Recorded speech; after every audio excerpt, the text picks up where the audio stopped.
research shows that the core was made by a drilling process with greater strength than a modern power drill. Imagine a world where machines and technology were ahead of their time. Ancient Egypt had it all. All right, we have a big block of granite here. So how's this copper gonna cut this granite? From incredible ways of preserving bodies to tools that still leave us in awe, their innovations were far beyond what we thought possible. The shroud was painted red with an imported lead-based pigment. This treatment is rare. Here are ancient Egypt's mind-blowing technologies and machines that changed everything we thought we knew. 2,500-year-old astronomical observatory in Buto, Egypt. A genuinely shocking discovery has been made in Egypt, leaving historians and archaeologists in awe. While digging in the ancient city of Buto, a massive temple dedicated to Wadjet, the protector goddess of Lower Egypt, they uncovered something incredible. The largest and most advanced astronomy observatory of its time, built over 2,500 years ago. This isn't just any temple. It's a massive quarter-acre, 850 square meters structure, like nothing they've found from the 6th century before, Common Era before.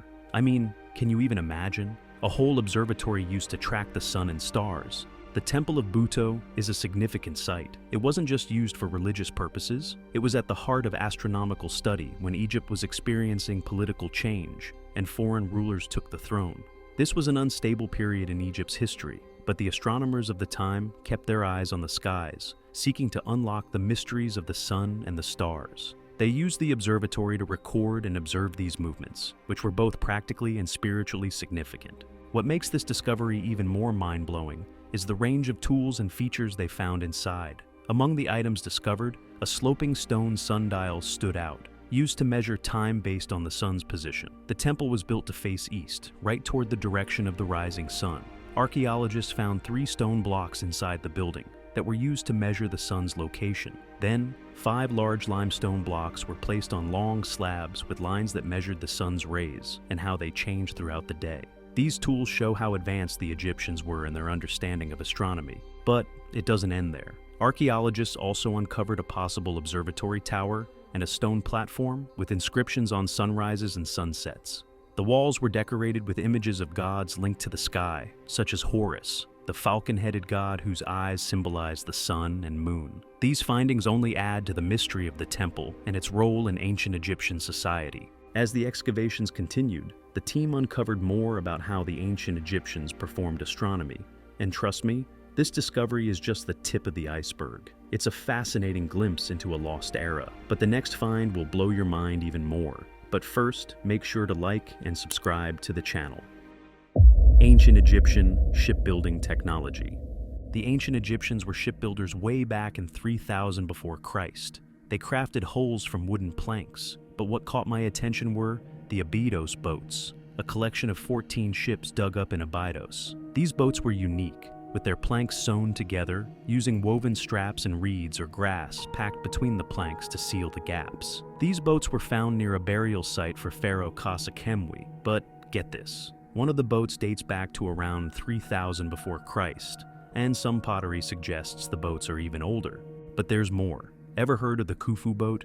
It's one of the best preserved and largest ancient Egyptian boats ever found. This thing is massive, 43 meters long, 5.9 meters wide, and might not have been used for sailing. Some think it was a solar barge, a ritual boat for the pharaoh to travel with the sun, God through the skies. However, some researchers now believe it could have been used to ferry the pharaoh across the river after death.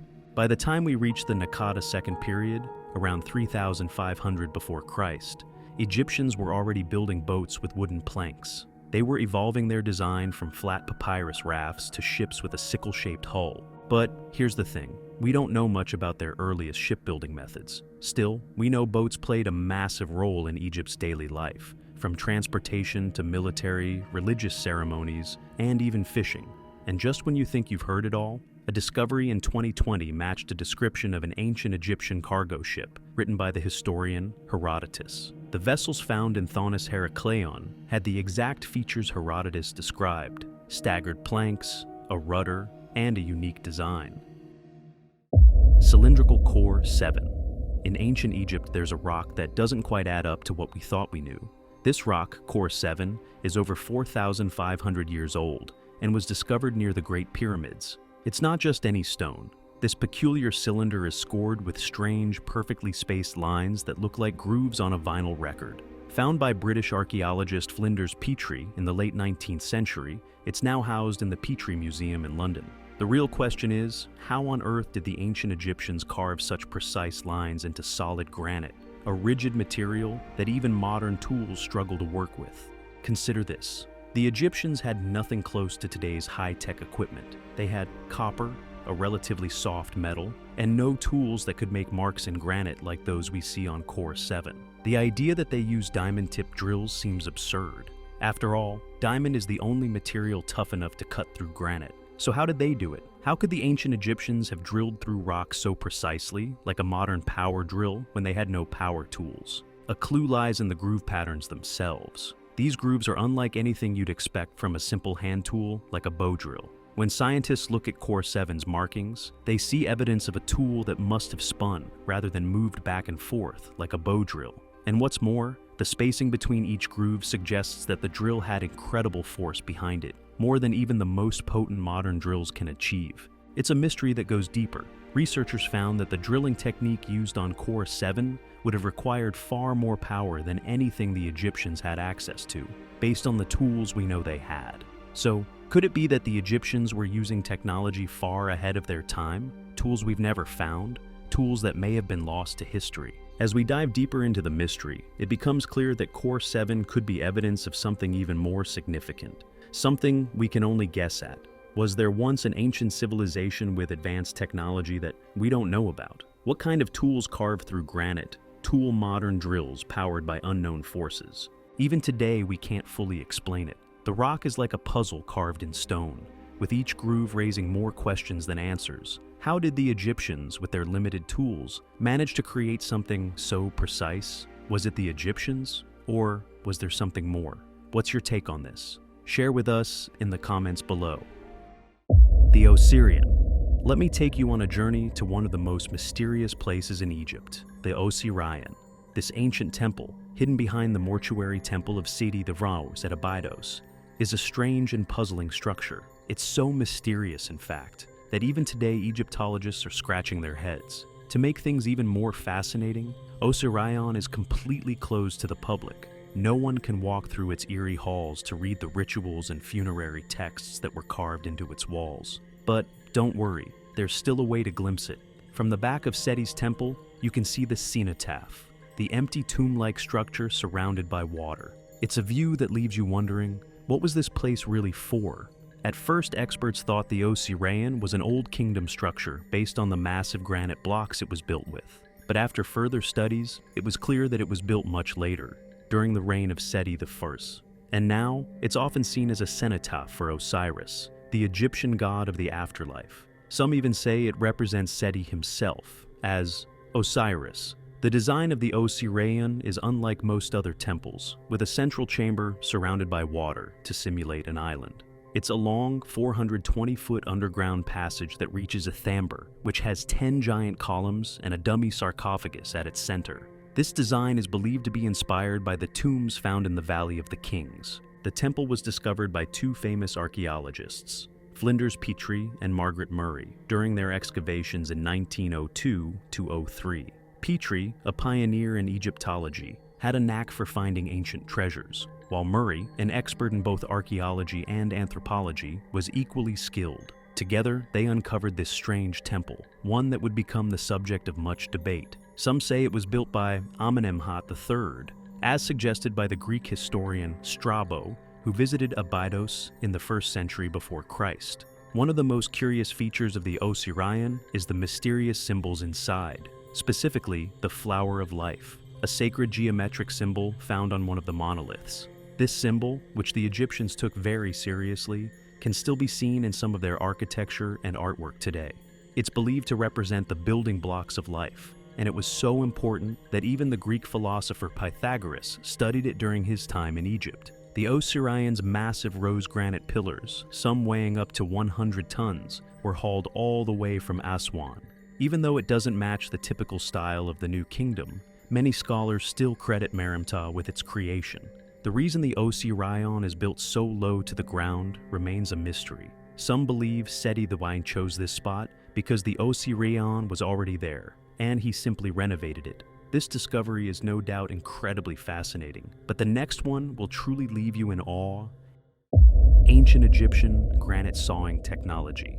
I'm diving into one of the most mind-blowing mysteries of ancient technology, the way the Egyptians drilled through hard stones like granite and quartz. Now, this is a real head-scratcher because, despite all the ancient texts and artifacts we have, no one's been able to fully explain how they did it. There's a massive debate between two top Egyptologists, A. Lucas and Sir Flinders Petrie, about how exactly the Egyptians drilled granite all the way back in the 3rd millennium before Christ. Yeah, you heard that right, drilling granite. It all started in the 1800s when Petrie published his findings on a granite core with concentric lines running down its length that he believed was made using a tubular drill. To this day, no one can agree on how it was done. Some believe the Egyptians used a tool made of harder materials, while others argue about the methods they might have used, like hammering with heavy stone mauls or using fire to crack the stone before working on it. What's truly wild is how the Egyptians handled such hard stones. Granite, basalt, and quartzite are rugged stones, rated 6 to 8 on the Mohs scale of hardness. So they needed tools that could withstand a ton of force and still do the job. One method they used was pounding the stone with dolerite tools, massive rocks that could break into granite.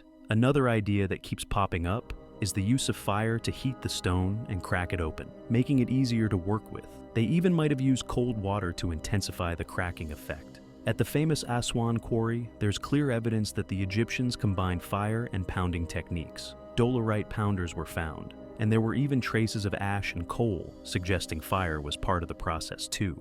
The truth behind this ancient technology is still a mystery, and the debate rages on. Glassmaking technique. Glassmaking is one of the most mysterious and fascinating crafts of ancient history. The story of how humans first learned to make glass is still uncertain, but it's believed that the Egyptians were some of the first to master this art. Around 2500 before Christ, the people of Mesopotamia started making glass beads and amulets. Fast forward 1,000 years, and the Egyptians followed suit, creating stunning glass jewelry and decorative pieces. At first, glass wasn't precisely the everyday material we know today. It was made from a mixture of sand, lime, and soda, and in the beginning, it was primarily used for amulets, beads, and small figures. The first glass vessels appeared during the reign of Thutmose I in the New Kingdom, around 1500 before Christ. Egypt's expanding influence likely influenced this in the Middle East, where glassmaking had already begun to evolve. By the time the 18th dynasty arrived, glassmaking in Egypt was in full swing. But before true glass was created, the Egyptians used something called faience, a sort of precursor to glass. Faience was a mix of quartz sand and an alkaline substance coated with a shiny glaze and shaped into beads and small items. Then came the introduction of true glass, thanks to glassmakers captured by Thutmose II. These experts showed the Egyptians how to perfect the craft, and soon, the Egyptians were using glass not just for jewelry, but for more complex items. They employed a technique called core forming, which allowed them to shape glass into intricate forms. It wasn't until later, during the Roman era, that the glass-blowing technique was invented, making core forming obsolete. For the ancient Egyptians, glass was considered a rare, almost magical material. They saw it as a semi-precious stone, highly prized and often controlled by royalty. Glass objects were considered luxury items and were sometimes given as gifts to favored officials. But glass wasn't always easy to make. The craft declined after the 21st dynasty, but was revived during the 26th dynasty, although it never reached the scale it had earlier. Glassmaking in Egypt didn't just stay confined to the kingdom. Archaeological evidence shows that glass was sought after, especially by the elites. Glass objects from Egypt and Mesopotamia were even found in Amarna. The demand for glass was so high that it became one of the most requested gifts in diplomatic letters. This discovery is undeniably intriguing, but a more mind-blowing story is just around the corner. Stay tuned. Shadoof technique. Next up, one of the most mind-blowing discoveries of ancient Egypt. Imagine harnessing the power of a river that could flood entire lands every year. That's exactly what the ancient Egyptians did. They built a system that worked with the Nile River, using the flood to turn their land into the most fertile ground on Earth. The Nile's flood could raise the river by 45 feet, covering vast areas. As the waters slowly receded, they left rich soil perfect for growing crops like wheat. And when did they plant? Just before winter. Harvest comes between mid-April and early May. But here's the real genius. The Egyptians invented a way to control this flooding. They used basin irrigation, a system that let them manage the river's rise and fall to their advantage. Think of it like creating giant basins, huge areas surrounded by walls, where the floodwaters could be directed. These basins would hold water, soaking into the earth, and once the soil was thoroughly watered, the water would flow to another basin. It was the ancient Egyptian version of a water management system, all carefully planned to make sure crops got the perfect amount of water. When it comes to lifting water to those fields, the Egyptians had another incredible invention, the shaduf. This simple tool is nothing short of amazing. Picture a long pole on a pivot with a bucket at one end and a counterweight at the other. The operator would pull on the rope to lift the bucket from the canal, then swing it over to the fields that needed water. It works so well that even today, you can still see this device used in Africa and Asia. The shaduf was about making irrigation more straightforward and efficient, spreading far beyond Egypt, and showing just how intelligent these ancient people were. You're probably wondering how all this came to be. The shaduf, along with basin irrigation, dates back to around 3000 before Common Era. The first evidence of the shaduf came from Mesopotamia, but Egypt perfected it. Even tomb drawings from 1250 before Common Era show the tool in action, which means the Egyptians were ahead of their time. And what's even more fascinating, the shaduf didn't just help with irrigation. It symbolized how Egypt had mastered water flow to feed its people. Surgical instruments? Surgery in ancient Egypt? Yeah, it was way ahead of its time. I'm not talking about a few essential tools. I'm talking about a full-on medical setup with surgical instruments that look pretty similar to what we use today. Picture this. In the Kam Ambo Temple, built between 180 and 47 before Christ, there were carvings showing knives, a drill, forceps, hooks, and even a bone saw. This wasn't just art, it was a record of advanced surgery. And get this, there are even documented cases of successful amputations. Yep, they were using bone saws for that. But that's not all. A fascinating find in a mummy buried around 630. Before Christ revealed something pretty shocking, a metal pin in the knee.